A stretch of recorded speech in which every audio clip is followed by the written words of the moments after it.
Yo-yo TV top 5 news. Telangana ముఖ్యమంత్రి రేవంత్ రెడ్డి ప్రస్తుతం ఢిల్లీ పర్యటనలో ఉన్నారు.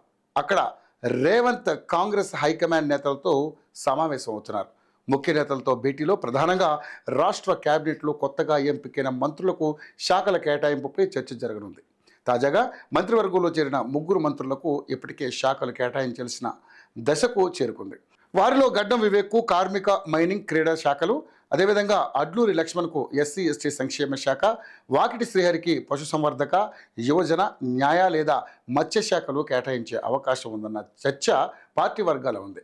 ప్రభుత్వం ఈ విషయంపై అధికారికంగా ప్రకటన చేసే అవకాశం ఉందని సమాచారం. అయితే సీఎం రేవంత్ రెడ్డి మాత్రం అధిష్టానం ఏ శాఖ ఇవ్వమంటే అదే కేటాయించనున్నట్లుగా తెలుస్తోంది. తెలంగాణలో ప్రజలకు మరోసారి ఆర్డినరీ వాహన రవాణా రంగంలో ఖర్చు భారమైంది. రాష్ట్ర రోడ్డు రవాణా సంస్థ బస్ పాస్ రేట్లను భారీగా పెంచింది. కొత్త బస్ పాస్ ధరలు ఈ రోజు నుంచి అమల్లోకి వచ్చాయి. ఈ ధరల పెంపు ప్రభావం సాధారణ ప్రయాణికులతో పాటు విద్యార్థులపై కూడా తీవ్రంగా పడనుంది. ఆర్టీసీ తీసుకున్న తాజా నిర్ణయం ప్రకారం పాస్ ఛార్జీలను సగటున 20% లేదా అంతకంటే ఎక్కువ పెంచినట్లుగా తెలుస్తోంది.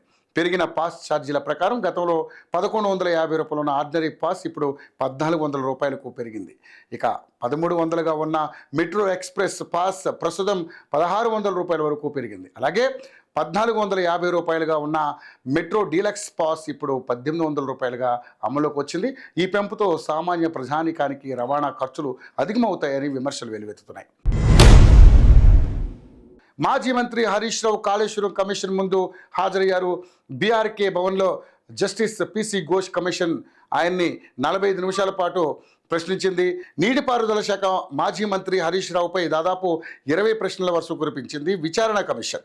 విచారణ అనంతరం ఆయన మీడియాతో మాట్లాడుతూ ఆధారాలతో సహా అన్ని కమిషన్ ముందు పెట్టామన్నారు. తుమ్మిడిహెట్టి నుంచి మేడిగడ్డకు ఎందుకు మార్చారని ఆయన్ను కమిషన్ ప్రశ్నించినట్లుగా హరీష్ రావు తెలిపారు. తుమ్మిడిహెట్టి నుంచి కాలువలు తవ్వకుండా ఎక్కడి నుంచో ఎందుకు తవ్వారని కాళేశ్వరం కమిషన్ అడిగినట్లుగా ఆయన చెప్పారు. తెలంగాణ, మహారాష్ట్ర ప్రభుత్వాల మధ్య 5 సార్లు మీటింగులు జరిగాయని, ఆ మీటింగ్ సారాంశాన్ని మొత్తం కమిటీకి వివరించారని హరీష్ రావు అన్నారు. నంద్యాల జిల్లా దోర్నిపాడు మండలం గోవిందిన్నె గ్రామంలో అపశృతి చోటు చేసుకుంది. ఆళ్లగడ్డ ఎమ్మెల్యే బోమ అఖిలప్రియ మంగళవారం ఉదయం గ్రామ దేవత అయిన మూల పెద్దమ్మ దేవరలో గండాదీపం మోసిన అనంతరం అకస్మాత్తుగా స్పృహ కోల్పోయారు.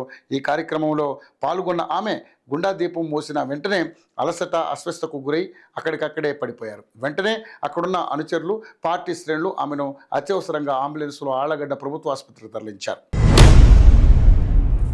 కరోనా వైరస్ మరోసారి దేశ ప్రజల్ని కలవరపాటుకు గురి చేస్తోంది. భారత్లో కోవిడ్-19 ఇన్ఫెక్షన్ బారిన పడి చికిత్స పొందుతున్న వారి సంఖ్య సుమారు 6133కు చేరుకుంది. అంతేకాదు గడిచిన 24 గంటల్లో 378 కొత్త కేసులు నమోదు కాగా 6 కోవిడ్తో మృతి చెందారు. కేరళలో 3, కర్ణాటకలో 2, తమిళనాడులో 1 కరోనా వల్ల తుది శ్వాస విడిచారు. అయితే ఇప్పటి వరకు కరోనా బారిన పడి చనిపోయిన వారి సంఖ్య 65కి చేరుకుంది. కేరళ, గుజరాత్, పశ్చిమ బెంగాల్, రాజస్థాన్, ఢిల్లీలో అత్యధిక కోవిడ్ కేసులు నమోదవుతున్నాయి.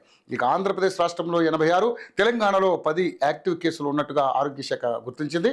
ప్రజలు అప్రమత్తంగా ఉండాలని అన్ని రాష్ట్రాలకు కేంద్రం సూచనలు జారీ చేసింది.